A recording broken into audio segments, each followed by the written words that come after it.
In a world in which we only focus on the 911 GT3 RS, GT3, GT3 Touring, and GTS, there's more affordable alternatives in the 911 product line that just make sense. You can go with a base Carrera, a Carrera S, Carrera 4S, or maybe even a Carrera T.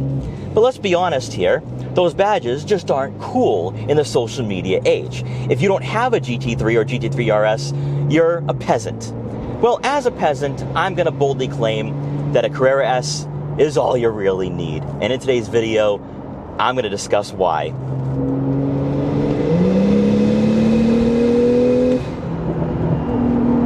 Now, before we get in this video, I want to give a huge shout out and thank you to McLaren Boston in Norwell, Massachusetts for letting me come down here to check out the 911 Carrera S.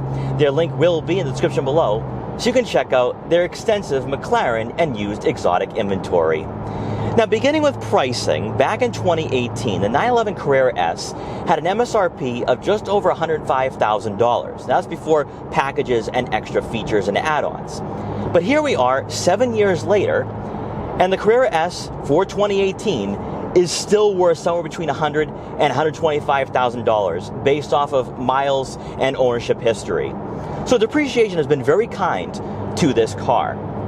Now, with the Carrera S, you do have a 3-liter twin-turbocharged flat 6, which absolutely stings here. Now, we do have some optional packages with that sport exhaust. I'll dive into that in a minute. But out of this engine, you do get 420 horsepower and just below 370 pound-feet of torque.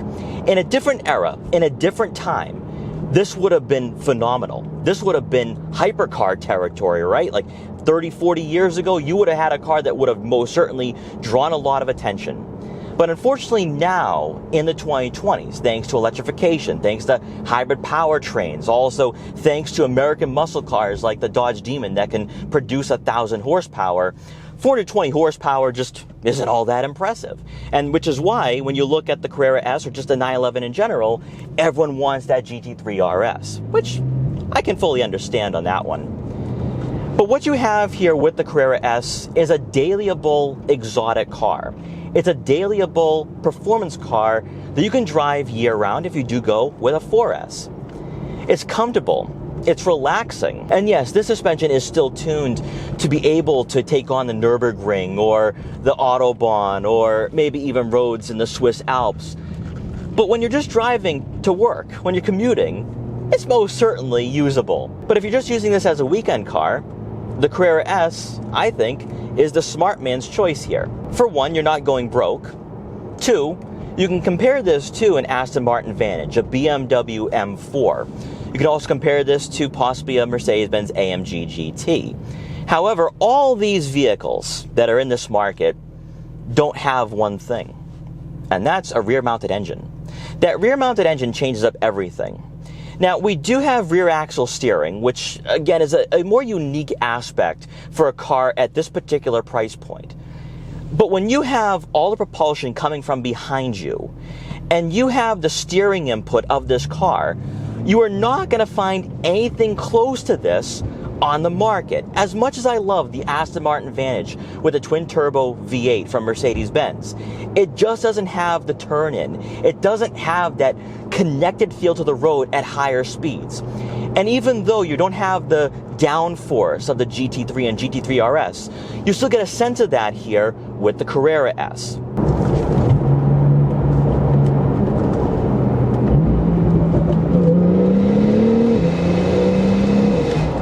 Paired with the 7-speed PDK, the gear shifts are crisp and smooth. Possibly the best transmission you're going to find here in this class and price range. Now, obviously, you can go with a manual if you so desire. That might be the more purist and enthusiast choice. But if you just want to rotate the gears yourself, whether automatic or manual, you can't go wrong either way.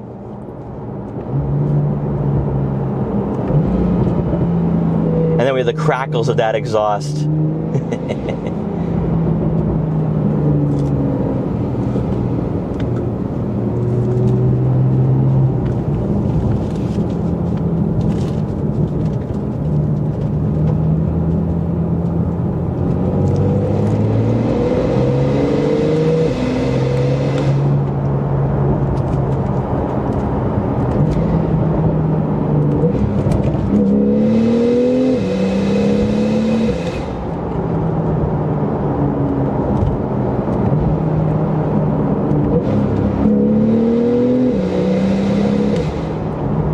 It's intoxicating. It is completely intoxicating. Now, obviously, you do have different drive modes here. You can go with normal, sport, sport plus. Oh, yeah. And also individual. And you can really find the right balance for you out of this car. It's not difficult to drive. You know, if you're someone who's a little bit concerned about that with all the power coming from the rear, believe me, you're not going to turn this thing around. You're not going to get it sideways. Even at around 60 degrees today, it twitches a bit, but it doesn't get to a point where it's going to be out of your comfort zone driving this thing around.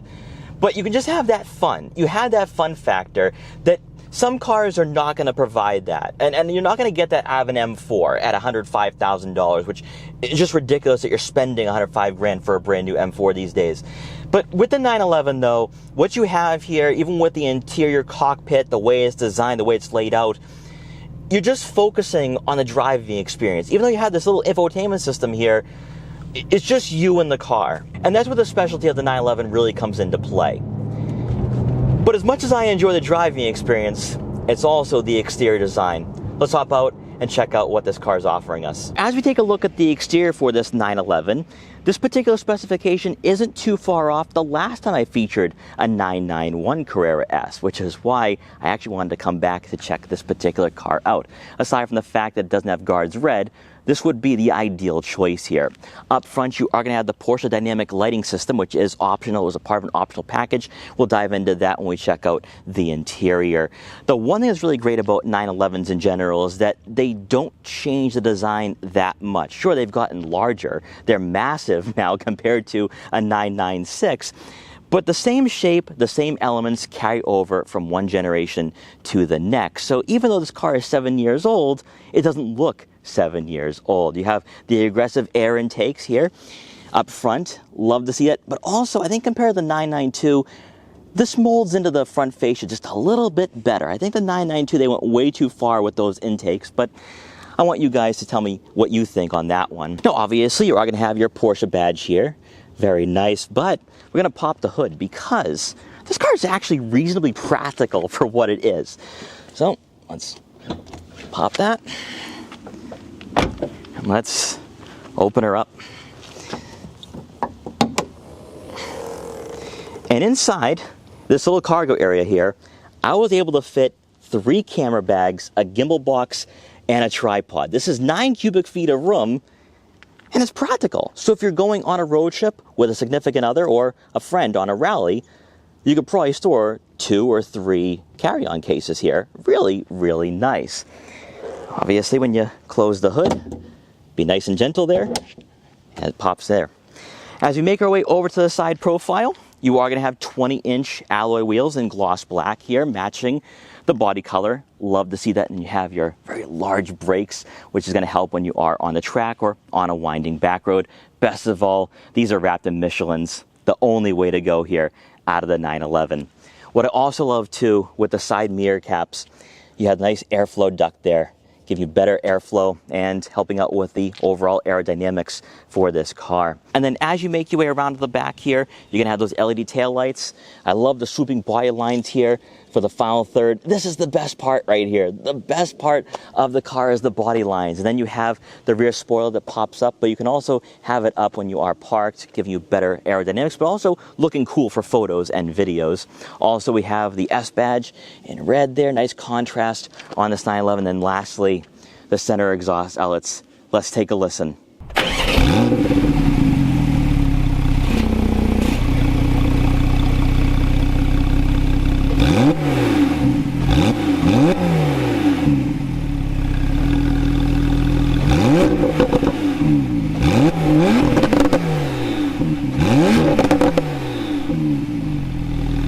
Then hopping inside this 911, I personally think the 991 is aging very, very well in a technological and modern age. Because unlike the 992, you don't get a full digital dash.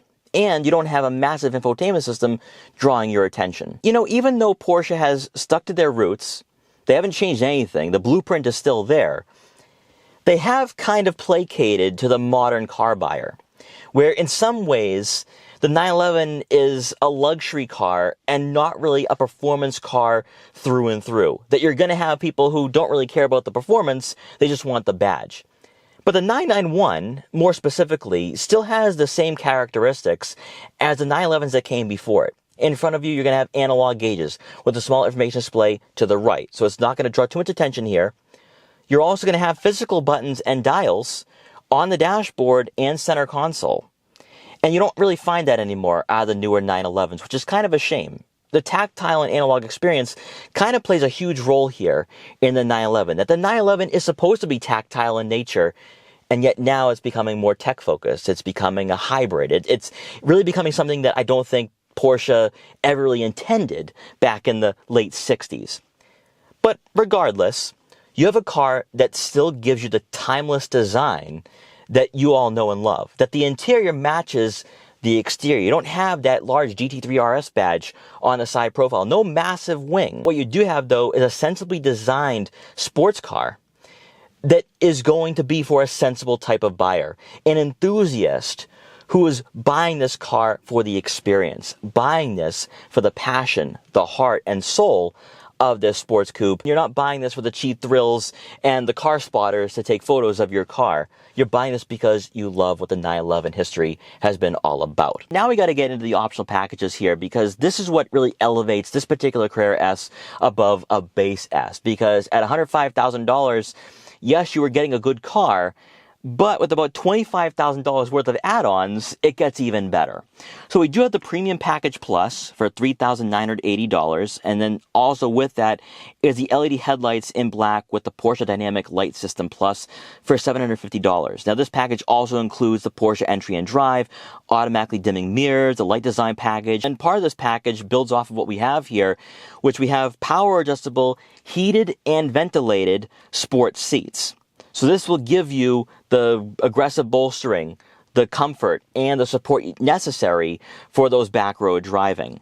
But then also we have, and this is the big one, this is the go-to if you're buying this car, if you're looking at buying one, the Sport Package. This provides the sport design exterior mirrors with that air duct there. Love to see it. The rear axle steering, better handling at lower speeds. You feel that at lower speeds. Sport Chrono Package, the sport exhaust system with the tailpipes in silver. Those center exhaust outlets look amazing. And then also the GT Sport steering wheel, which is also heated, by the way.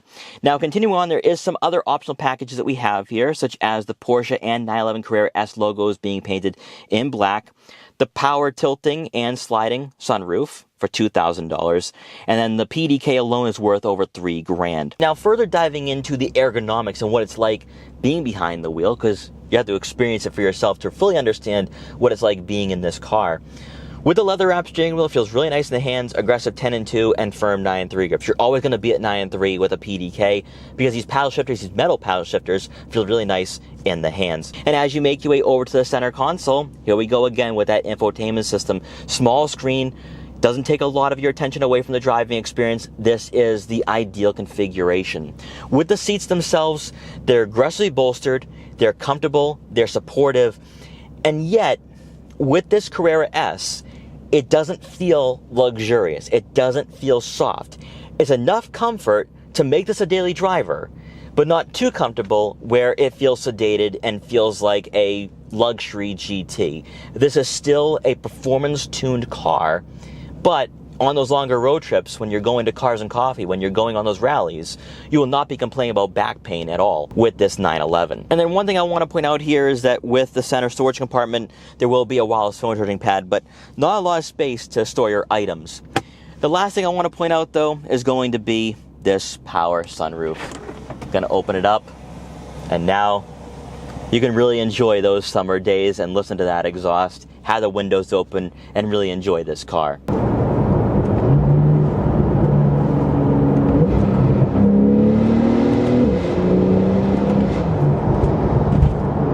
The real point here with the 911, it's the soul. It's the fact this car and its sound and its performance resonates in your heart, resonates in your rib cage. And in a time where everything is so tech focused, everything is so numb and sedated, you still have a modern performance car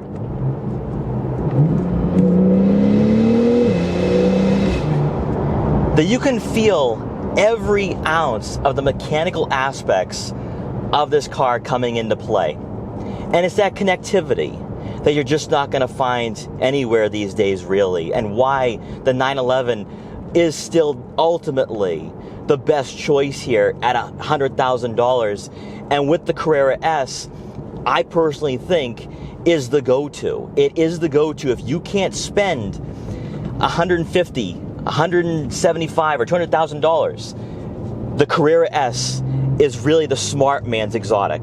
So guys, I hope you enjoyed this quick video for the Porsche 911 Carrera S. If you did, please like, comment, share, and subscribe for more. Let me know what else you want to see on this channel. With McLaren Boston, they have a lot of cool stuff on inventory. So if there's a specific sports car or exotic you're looking at buying, let me know. I'm going to find one and I'm going to review it. But guys, once again, thanks so much for watching. Take care, and I will see you guys next time.